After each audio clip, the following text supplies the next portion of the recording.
This video is sponsored by my Nebula original documentary, 17 Pages, which is out right now. Back in March, I spoke at a government conference in Washington, D.C. And if that's surprising to you, well, it was surprising to me, because for a 24-hour period right before I was supposed to fly down, I didn't know if I was going to be allowed to give the talk I wanted to give. So for some context, the conference I was going to is the annual summit for ARPA-E. And ARPA-E is like the federal R&D wing for energy projects run by the US government. Now, normally the summit sees a few thousand attendees, and there's some pretty big names that appear and give talks, like the Secretary of Energy. That was a talk I got to see, so that was pretty surreal. But the talk I was invited to give was a lot more low-key. It was going to be to the student section, which had an audience of around 100 or so people. Now, on the one hand, I love to give talks. I like talking about science communication, everything related to that. I've given talks at high schools, at universities. If you want to invite me for a talk somewhere, please feel free to reach out. But I've never been invited to give a talk at a US government conference like this. Like, this is a big deal. It's a big opportunity, and, I obviously want to take advantage of that. But on the other hand, there were a few things that gave me pause about accepting this offer. The first one, if you've seen the news, it's a little bit of a weird time for Canadians to be traveling to the US. Secondly, I would have had to pay for my plane ticket and my hotel. They were really only going to cover my entrance fee to the conference. And thirdly, and most importantly, I needed to choose something to actually talk about. Like, what topic? Given the focus on energy at the conference, it felt natural to maybe give an abridged summary of my cold fusion documentary. And although that would have been, okay, and it would have worked, it felt like a long way to travel for a topic that I didn't really have anything new to add to. So after thinking things over, I finally landed on a topic that felt both timely enough and important enough to warrant a trip like this. In short, I wanted to talk about a case study involving the government and science. Specifically, I wanted to talk about the mass censorship and mass defunding of government scientists by Prime Minister Stephen Harper in the early 2010s. It was a story that made international news at the time, and as a young engineering student who was just entering university, it strongly impacted the way I voted in my very first election.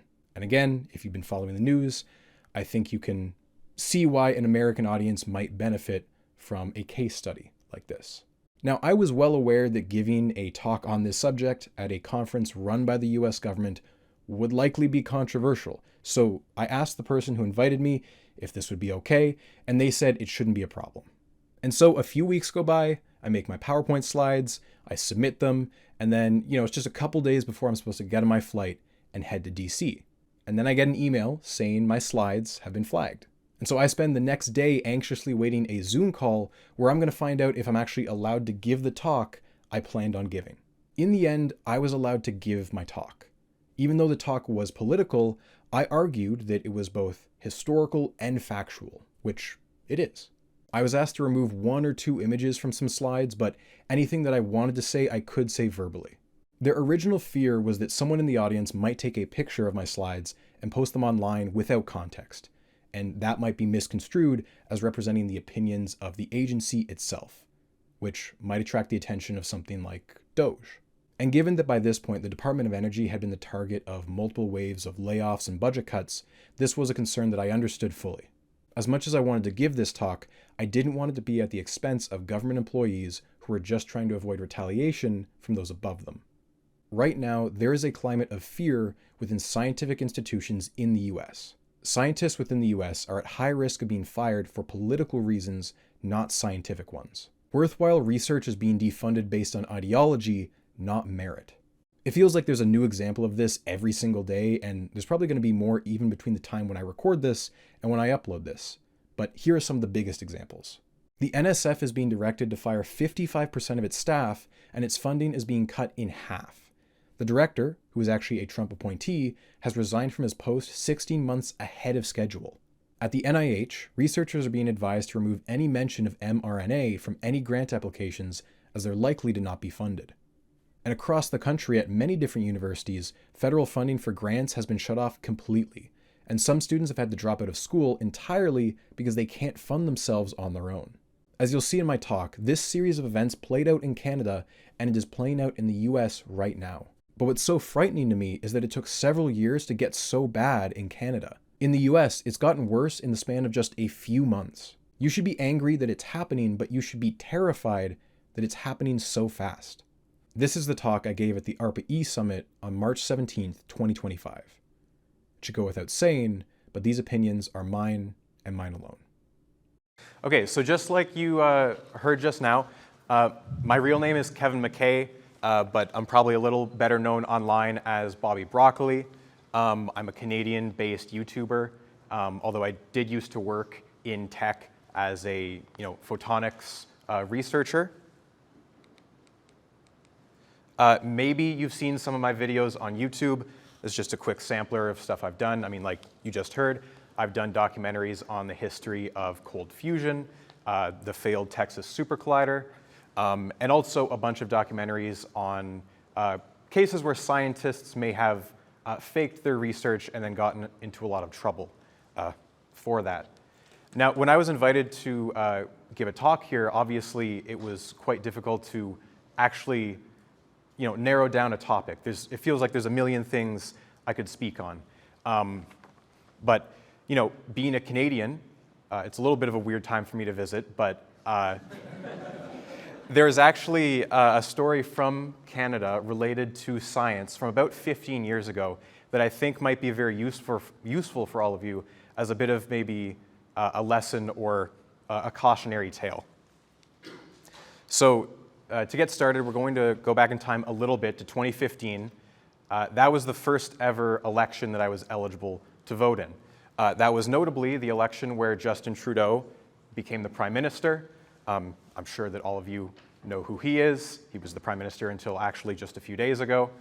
But I'm willing to bet you probably don't know who the Prime Minister was before him, which is totally fair. Like any election, there's a lot of issues that are debated, and generally the ones that make the headlines are the common ones like the economy, the environment, healthcare. We even debated the electoral system back then. But the 2015 election was notable because there was one issue that is very rarely discussed, certainly at the forefront of politics, and it was one that I actually considered pretty, it was one of the issues that influenced my vote in that election because I was at that time in my first or second year of university, and it was going to affect probably my career, the way I voted. And that issue was science. So things really broke into the international news with a protest in mid-2012 called the Death of Evidence March. It's probably not very well known now, especially outside of Canada, but at the time it was quite a big deal. You can see there's scientists dressed in their lab coats. They're walking around downtown Ottawa. They're carrying a coffin. There's someone dressed as the Grim Reaper. There are even people who tied their hands up and were wearing gags. People were wearing a papier-mâché mask of the Prime Minister's head. It was very dramatic. It was very eye-catching. And obviously it seems very dramatic. How did we get to this point? Why were scientists, who are typically considered pretty apolitical, quiet, not very vocal members of society, why were they protesting the federal government?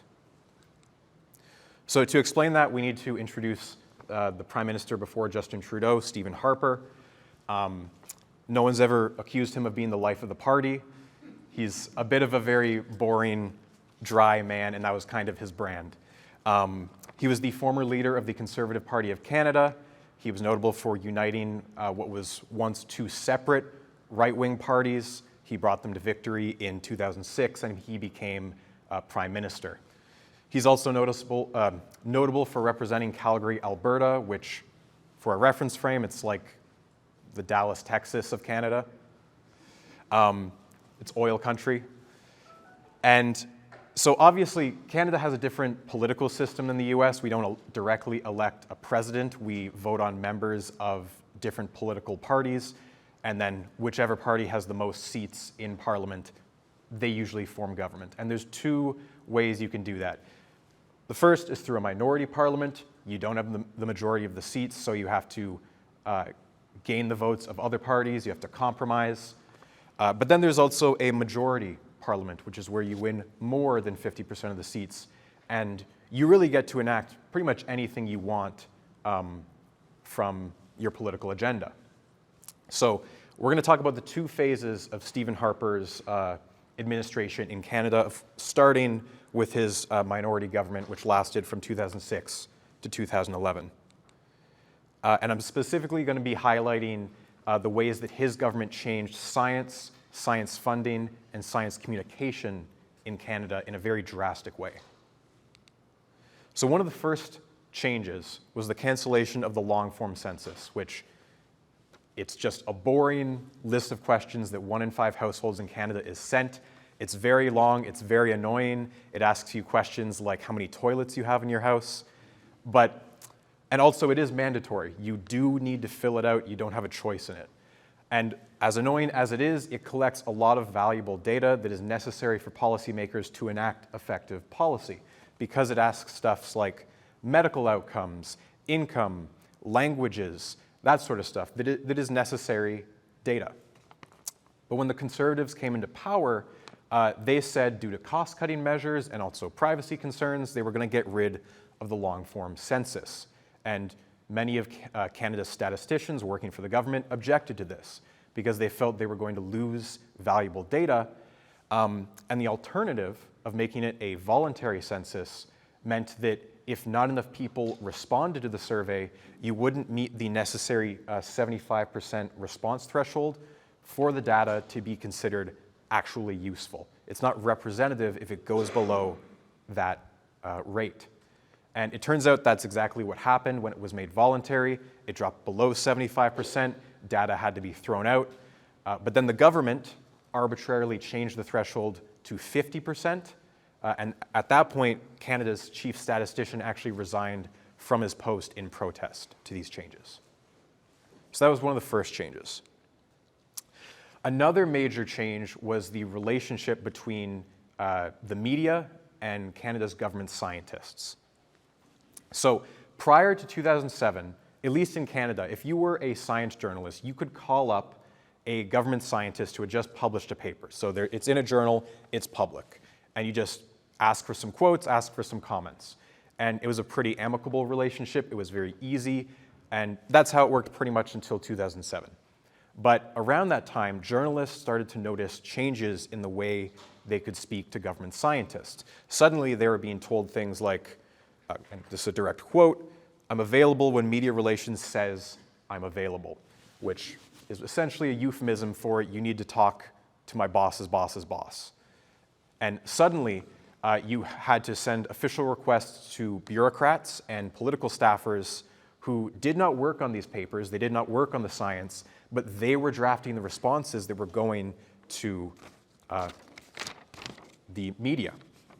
Now, these are some actual examples of interactions between scientists, their bosses in the bureaucracy, and journalists. There was a paper on snowfall patterns that required 11 government staffers to vet the responses and 50 emails before it was approved.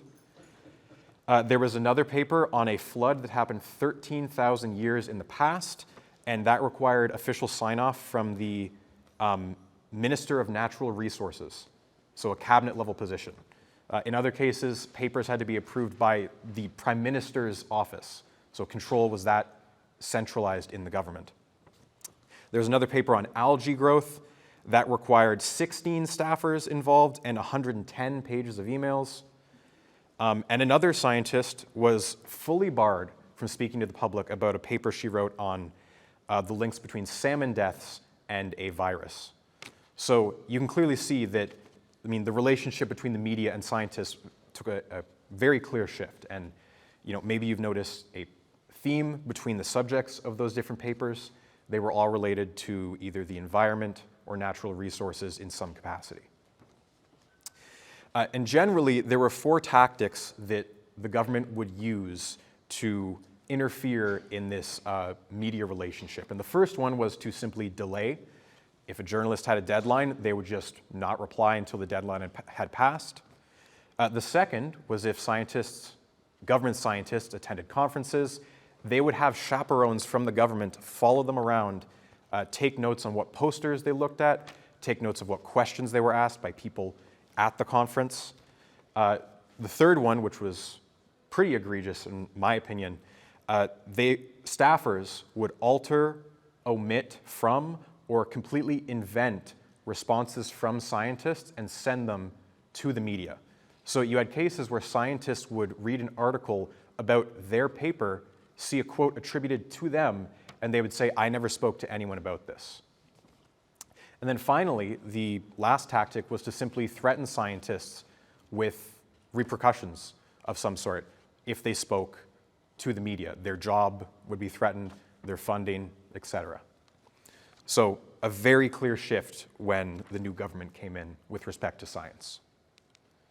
Now, keep in mind, that was all just during the years where they only had a minority government in parliament, so they still needed the votes of the other parties. But in 2011, Stephen Harper's party, they got a majority government. So that means they can pretty much pass whatever laws they want as long as their party agrees on them. And the first real manifestation of this new status quo was Bill C-38 from around mid-2012. Now, on paper, Bill C-38 was a finance or economics bill. Its name was the Jobs, Growth, and Long-Term Prosperity Act, and it sounds like a finance bill.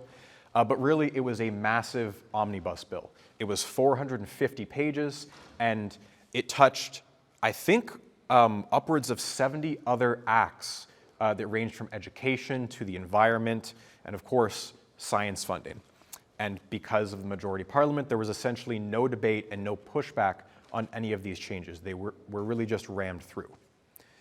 Now, one of the most visible changes that this enacted was it pulled Canada out of the Kyoto Protocols, which was a very large change in Canada's policy regarding the environment. Canada has always been a leader in environmental science. They helped draft a lot of the Montreal Protocols, which was the predecessor agreement.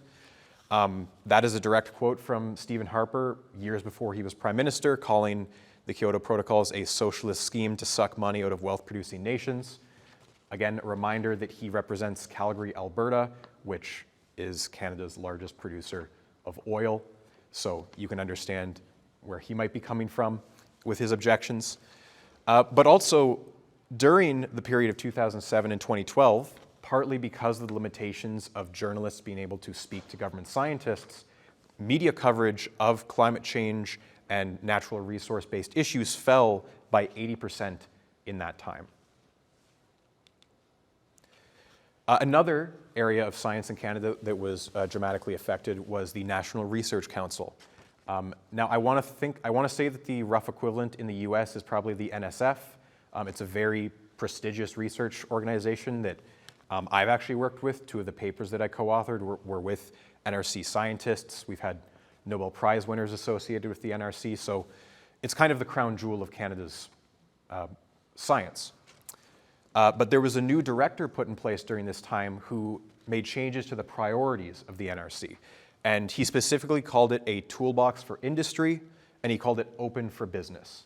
He gave an example. He wanted it to be like a hotline for the private sector. You would have a private company call up the NRC and say, "Hey, we have a problem. Can you fix this for us?" And essentially that led to a bunch of changes. First of all, there was a 22% drop in the number of scientists and engineers directly employed by the NRC in this time. But the NRC's publication rate went down year after year, down to almost 25% of what it was in 2011. Its patents dropped by nearly 50%. So by making it really just a toolbox for industry, the actual output of the NRC fell dramatically. If you were running a research group that couldn't be themed around some sort of short-term commercial product, your funding was likely to be cut.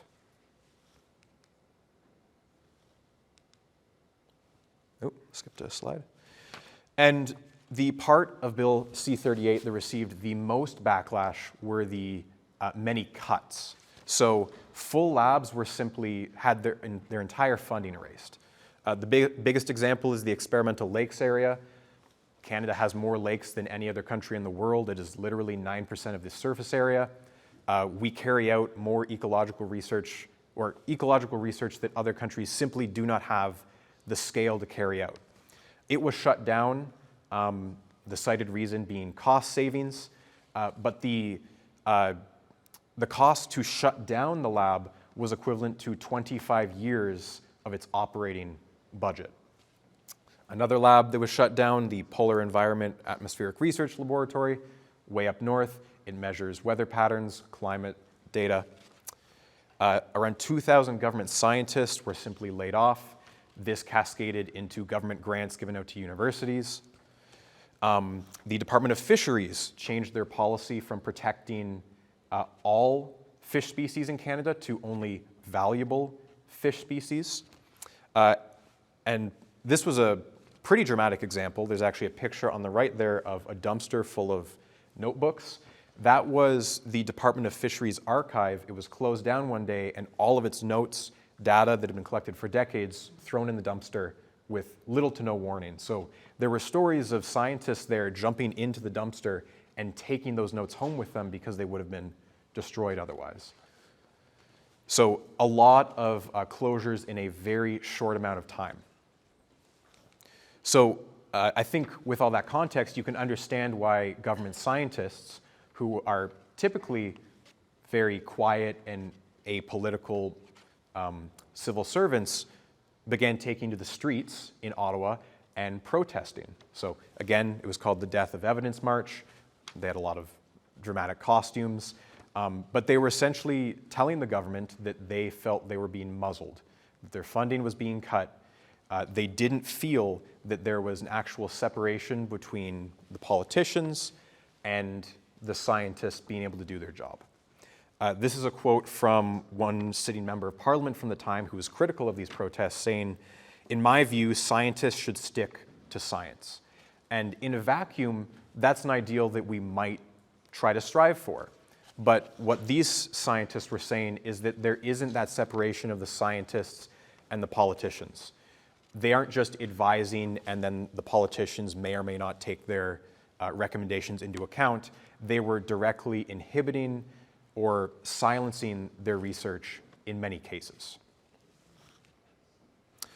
So obviously, Stephen Harper, he lost the election to Justin Trudeau and his party, and Justin Trudeau's party actually, in the election cycle, made promises that we are going to let scientists speak more freely. We're going to restore funding to a lot of these labs. And the question is, did that change actually occur? Now, labs like the ELA and Pearl, they did get their funding back. They adopted a new scientific transparency model in 2019. And even in the labor contracts for some of these government scientists, it was written into those agreements that they could speak more freely to the public. We have 2 studies that were done of Canada's government scientists that asked them, do you feel comfortable speaking to the public if you have a concern about the environment or public safety? So in 2013, 86% did not feel comfortable. So that's 86% were not happy with the way things were. A year after the new party came into power, that number dropped to 53%, which is obviously a big improvement, but that's still the majority of the scientists. And even today, there was a study from a couple years ago of just the environmental scientists, and 92% of them did not feel like they could speak freely to the public if they had a concern. And what I attribute this to is what I call bureaucratic inertia. Once you have government staffers and government lawyers who are used to things working a certain way in the government, it's very hard to get them to go back to what it was previously. It's very hard to get rid of red tape once it's there. So although there's been positive change, it has not been a perfect solution. So in summary, just to go over the events as they played out in Canada, at first it started with collecting less data. They got rid of the long-form census. They stopped collecting data from different labs up north. And essentially that removed the ability from the scientists to raise alarm bells about problems if they saw them coming. The second step was the government started to control their communications. They put limits on what scientists were allowed to say to the media, to the public. Sometimes that manifested as information that was on publicly available government websites was wiped overnight. And then the third major change was they simply shut down labs, they shut down programs, and they argued that the private sector can do this more efficiently and for cheaper. So that was how it, played out in Canada. You may or may not be able to extrapolate that to any other scenarios. So that was all I wanted to talk about. Thank you for listening. Politicians getting involved in science is nothing new. It's been a controversial topic for decades, and I cover one of the most infamous cases of this in my new documentary, 17 Pages. It covers one of the most complex and infamous disputes in the history of American science. It involves whistleblowers, Nobel laureates, congressmen, even the Secret Service shows up. And you can watch it right now exclusively on Nebula. For this project, I was able to be a lot more ambitious than in my past work. We filmed interviews on location, I commissioned some fantastic art, and worked with talented voice actors. There's even an original score. All things that I couldn't do on my own. So if you want to watch 17 Pages and support all of my future projects, you can sign up to Nebula using my link. With it, you'll get a 40% discount on an annual subscription, which works out to just $3 a month. Not only do I post all my other projects there 2 weeks early, but you're also getting access to dozens of Nebula originals not found anywhere else. Thank you for all of your support, and as always, thanks for watching.